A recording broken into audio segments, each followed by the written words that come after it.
What is up, everybody? It is Rhino, and I have another deck tech for you this week.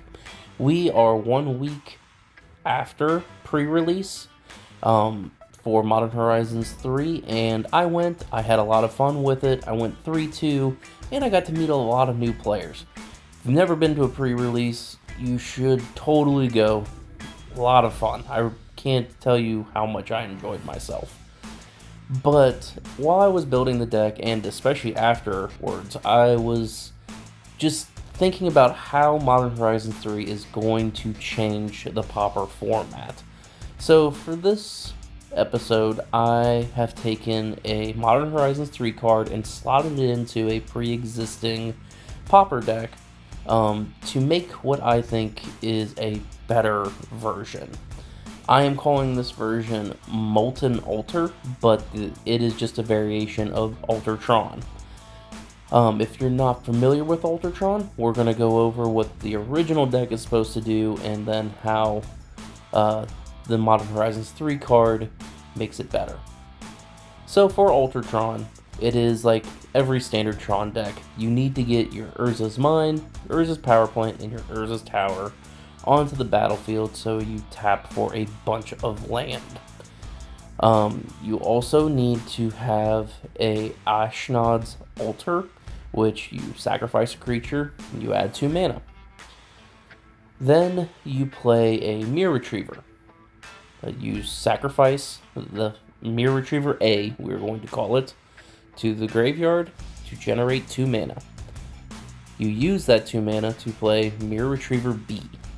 Mirror Retriever B grabs Mirror Retriever A from the graveyard, puts it in your hand, and then you sacrifice Mirror Retriever B, granting you 2 more mana. This is an infinite loop. You can do it indefinitely and have infinite mana because of it. Pretty great. Now the payoff in the traditional sense is Golem Foundry, which whenever you cast an artifact spell, you may put a charge counter on Golem Foundry. You remove 3 of those counters, you get a 3/3 golem. So you create infinite mana, you create infinite golems, and then you typically have to wait a turn and swing out with the golems, or you can start popping them with like makeshift munitions. There we go. So I think this card, which is Molten Gatekeeper, hence why I call this deck Molten Altar, is a much more straightforward payoff for this deck. Molten Gatekeeper reads, whenever another creature enters the battlefield under your control, it deals 1 damage to each opponent. It also has Unearth for 1 red mana, which gives it a lot of sticking power, which is great in Pauper. It makes this combo a lot more reliable. So you create infinite damage from each time those Mirror Retrievers are entering the battlefield. That's how I want this deck to work. But because we're in Pauper, we don't get great tutors, so the only thing we can do is do really good card draw. And we do a combination of Ichor Wellspring and cards like Deadly Dispute, which you sacrifice Ichor Wellspring, you draw 2 cards, and create a token. For Deadly Dispute, it's a treasure token. For Fanatical Offering, it is a map token. But between these 2 cards and Ichor Wellspring, you get to draw a total of 4 cards in the combo, but 3 for just that interaction. Because you sacrifice Ichor Wellspring to Deadly Dispute, that draws you a card, and then Deadly Dispute draws you 2 cards. So 3 for that interaction, but 4 cards total. Really good combo. For some mana fixing and additional card draw, we have Chromatic Star and Chromatic Sphere. Then we have Expedition Map to help get Tron out quicker and more reliably. Then we have a failsafe in Blood Fountain. If for some reason 2 of our Mirror Retrievers end up in the graveyard before the combo goes off, we have a way of getting them back. And then we do keep Golem Foundry just because it's a really solid plan.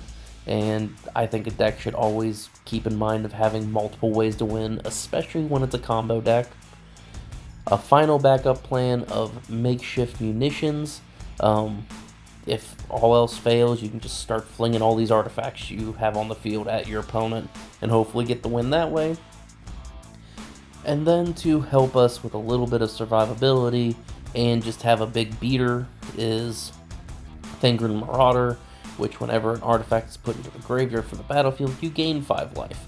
So, heck, now even with the Mirror Retriever combo, you now gain infinite life on top of that as well.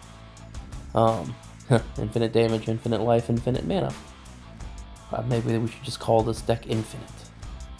But this is the main deck. For the lands, I'm using Drossforge Bridge just because it has Indestructible and it taps for the needed black-red. And I'm using Dark Moss Bridge for the same reason. Indestructible artifact lands are really good, especially when there's a meta full of land hate. Then there's also Crystal Grotto, which gives us some more mana fixing, and it also lets us scry.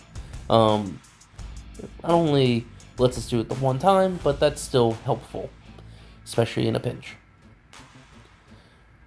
But that's the main board. For the sideboard, the one I have listed is just a generalized sideboard. I think everyone needs to specifically make their sideboard for whatever meta they're encountering.